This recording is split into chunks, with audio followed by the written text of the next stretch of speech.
अस्सलाम वालेकुम, डॉक्टर ज़ीशान। ऐसे पेशेंट जिनमें ऑक्सीजन की कमी होती है, जिस्मानी तौर पर, दिमागी तौर पर बहुत ही सुस्त और काहिल होते हैं। मसूड़ों से खून आता है, मसूड़े दांतों को छोड़ते जाते हैं। किसी बुदबूदार जगह पर रहने वाले लोग, मतलब जैसे पोल्ट्री फार्म्स में बहुत ज़्यादा स्मेली माहौल होता है, ऐसी जगह पर जहाँ पर ये प्रॉब्लम हो।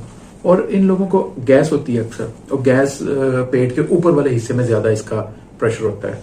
गैस किसी भी तरह से खारिज हो जाए तो इनके तकरीबन तमाम अलामात को आराम आ जाता है। सर में दर्द भी हो सकता है इनका, ऐसे जल्दी मिसाइल भी होते हैं। ऐसे मरीजों के लिए एक बहुत ज़बरदस्त मेडिसिन है, वो है कार्बोवेज। कार्बोवेज, इसकी पोटेंसी पेशेंट की अलामात के मुताबिक सेट करनी चाहिए। तो अगर किसी बंदे में ये अलामात मौजूद हो तो ये मेडिसिन बहुत ही इफेक्टिव है, ऑक्सीजन की कमी को पूरा करती है।